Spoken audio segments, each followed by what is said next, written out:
ผมหวังใหญ่เลยแล้วกันผมหวังเอาเบรสเลตแรกของคนไทยเลยแล้วกันความฝันหนึ่งก็คืออยากได้เบรสเลตนักโป๊กเกอร์ทุกคนมันก็ต้องอยากได้ WSOP bracelet ครับมันไม่ใช่แค่เรื่องเงินมันเรื่องประสบการณ์ชีวิตด้วยอะไรเงี้ย400 กว่าล้านมันจะบอกว่าน้อยก็ไม่ใช่แต่ผมว่าความภูมิใจที่ได้เป็นแชมป์ WSOP มันมากกว่าเงินรางวัลเยอะเลย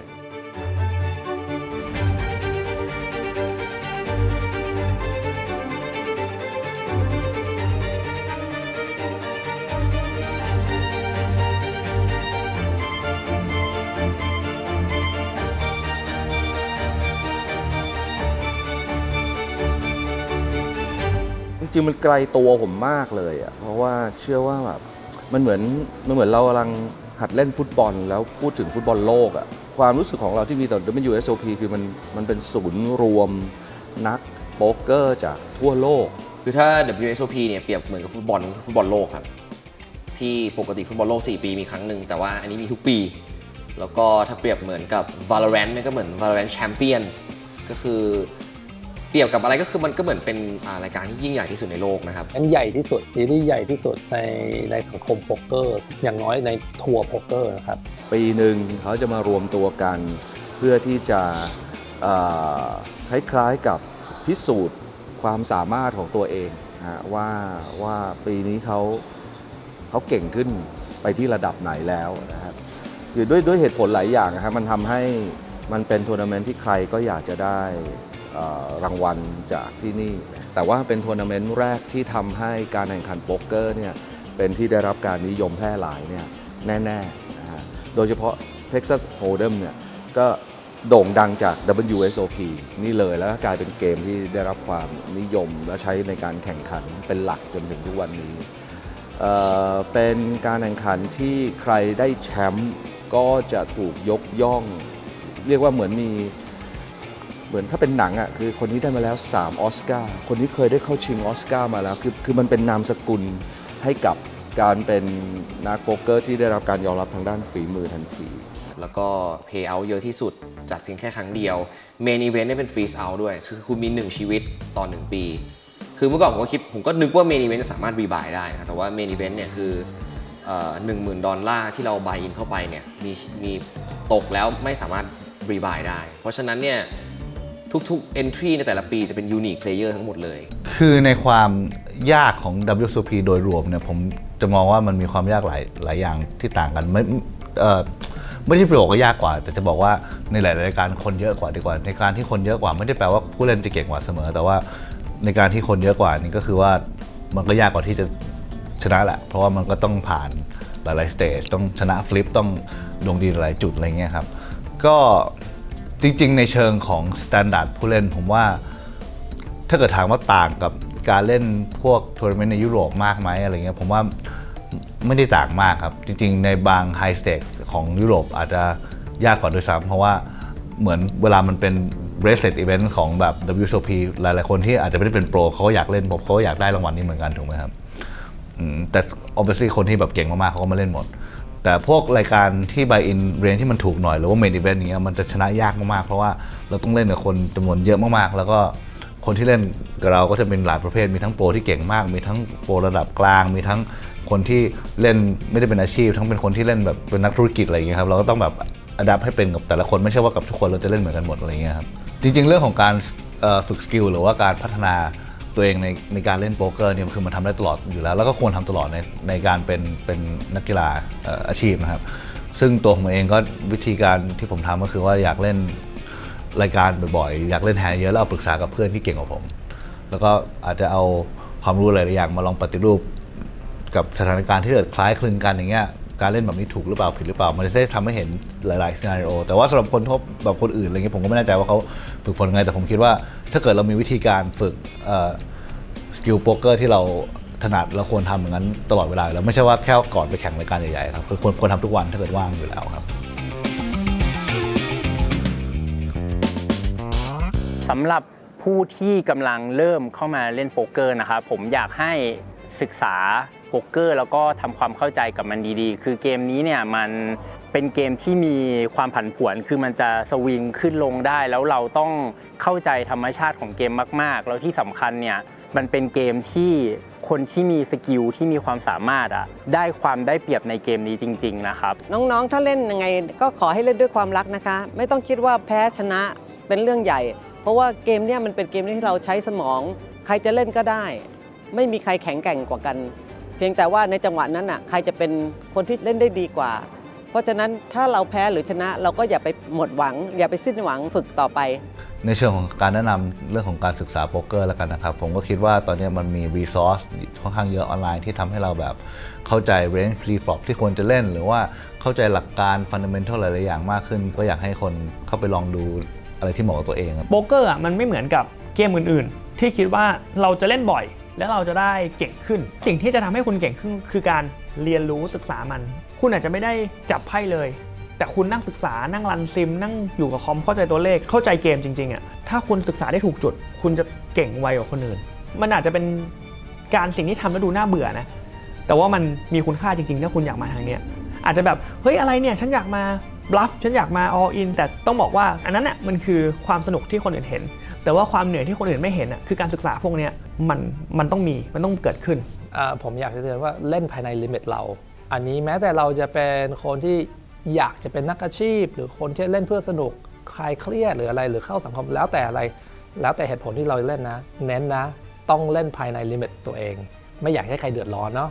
ก็แบบ enjoy เกมด้วยเรื่อง enjoy เกมก็เป็นอีกอย่างหนึ่งที่ผมอยากจะพูดบางคนเขาเข้ามาเขาไม่ได้มาตั้งใจให้เล่นเก่งหรืออะไรเขาก็อยากจะเข้ามาแบบ enjoy สังคมนี้อาจจะคุยเพื่อนฝูง enjoy แบบ social game ถ้าเราไม่อยากจะ involve ก็โอเคแต่เราอย่าไปดูถูกเขาหรือไปติเขาอย่าทำให้เขาอึดอัดทุกคนมีสิทธิ์ที่จะ enjoy เกมแม้แต่คนเล่นเก่งไม่เก่งต้องมี respect ให้ทุกคนบนโต๊ะการแข่ง WSOP ก็เหมือนเป็นนักกีฬาครับต้องไปตรงเวลาต้องมีเชดดูว่าต้องเล่นกี่วันไหนบ้างอะไรเงี้ยส่วนไลฟ์สไตล์ทั่วไปก็ถ้าเกิดว่าตกรอบแล้วหรือไม่มีอะไรทำก็ไม่ที่ผมบอกก็คือไปทานข้าวดีๆหน่อยก็คือว่าตัวผมเองก็คืออาจจะมีออกกำลังกายบ้างหรือว่า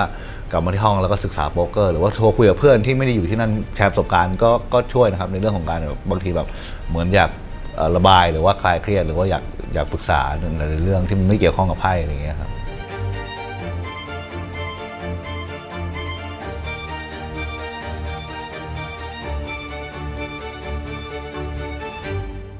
จริงๆผมว่าในการเตรียมพร้อมไปเล่นซีรีส์ยาวๆแบบนี้ผมว่าสภาวะร่างกายสำคัญที่สุดเลยครับเพราะว่าถ้าเกิดเรายิ่งเล่นหลายรายการก็คือจากแรกจนจบที่คือมันยาวมากๆแต่ยกตัวอย่างเป็นหลักก็คือแบบเมนอีเวนต์อย่างเงี้ยคือเขาจะเล่นวันละ10 ชั่วโมงมีพักบ้างแต่ว่าบางวันถ้าเกิดจะเล่นจนถึง ITM เลยเงี้ยบางทีอาจจะเลิกถึงตี 2อะไรเงี้ยแล้วก็อีกวันหนึ่งเที่ยงก็ต้องกลับมาแล้วอะไรเงี้ยครับพอมันผ่านไปสัก 3-4 วันติดๆกันอย่างเงี้ยที่ต้องมาเที่ยงทุกวันเลิกเที่ยงคืนตี 2ทุกวันโดยที่แบบเราใช้ความคิดเราใช้แบบ energy เยอะมันค่อนข้างที่จะล้านะครับด้วยความที่เราค่อนข้างหักโหมเล่นมาหลายไลฟ์สต็อกติดต่อกันว่าในบางวันตอนที่ผมเล่นตอน4 ทุ่มกับตอนที่ผมเล่นตอนบ่าย 2ผมเล่นดีไม่เท่าตอนที่หัววันเพราะว่าเหมือนร่างกายมันค่อนข้างที่จะล้าอย่างครับก็เลยคิดว่าถ้าเกิดว่าปีหน้าจะแบบพยายามทำให้ตัวเองสุขภาพดีกว่านี้หรือว่าพยายาม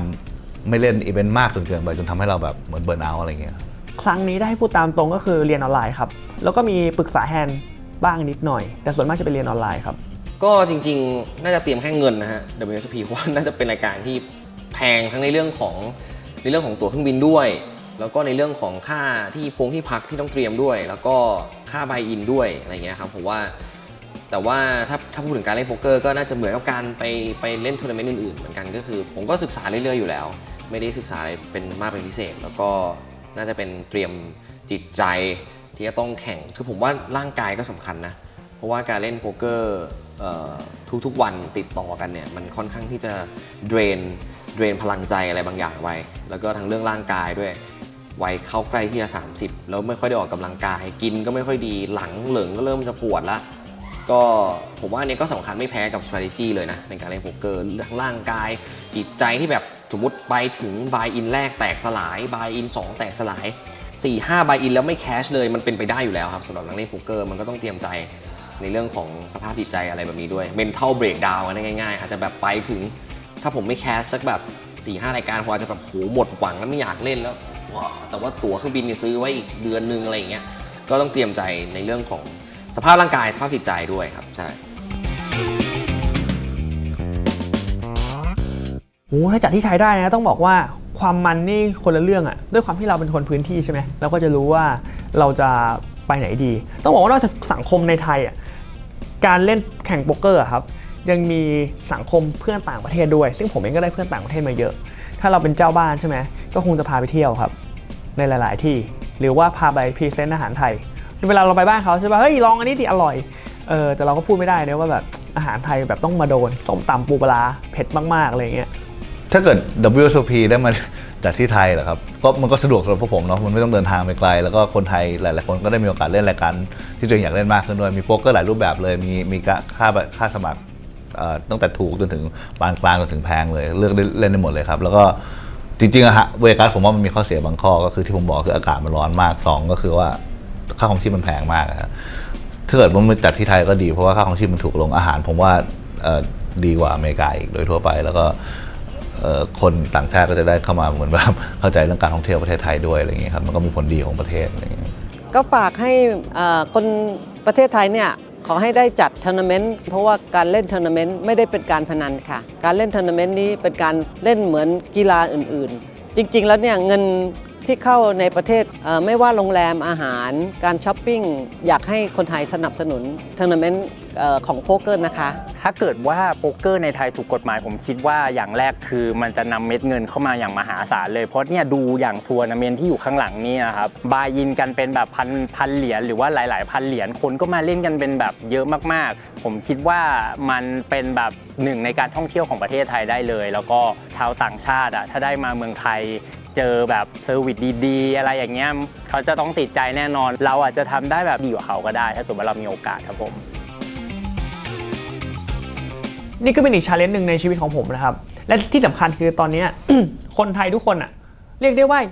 แหวนนะมีคนเคยได้แล้วนะแต่เบสเซ็ตยังไม่มีใครคนไทยเลยที่เคยได้นี่จะเป็นกำไรเส้นแรกของไทยเพราะฉะนั้นปีหลังจากนี้ไปน่าจะสนุกมากๆครับมันเป็นหนึ่งใน bucket list ของผมเลยแล้วก็สำหรับนักโป๊กเกอร์ทุกคนเชื่อว่าเป็นอย่างนั้นเหมือนกันสำหรับ WSOP นะครับก็อยากให้คนไทยไปเยอะเพราะว่าถ้าคนไทยไปน้อยเดี๋ยวมันจะเหงาเนาะแล้วจริงๆพอเวลาใครสักคนเข้า Final Table เนี่ยเพื่อนๆเขาจะได้อยู่ในแบบ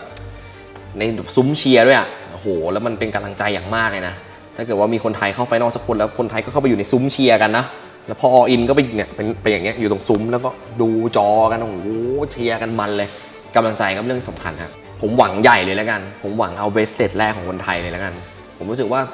ถ้าจะไปแล้วแบบผมก็หวังแค่เอาบรรยากาศนะครับอะไรอย่างงี้คือไม่รู้จะไปทำไมฮะไปถึงเราก็ต้องเอาเบรสเลตแรกกลับประเทศให้ได้ตอนนี้ยังไม่มีเลยเบรสเลตนะครับพี่ปุณณัฐได้ที่2พี่เต้นได้ที่2นะฮะยังไม่มีเลยที่เป็นแบบมันให้มาเป็นกำไรนะกำไรอย่างนี้เลยถ้าผมได้มานะกลับไทยผมใส่อย่างนี้เลยนี่ WSOP bracelet นะก็หวังจะเอา bracelet แรกของคนไทยมาให้ได้เลยครับ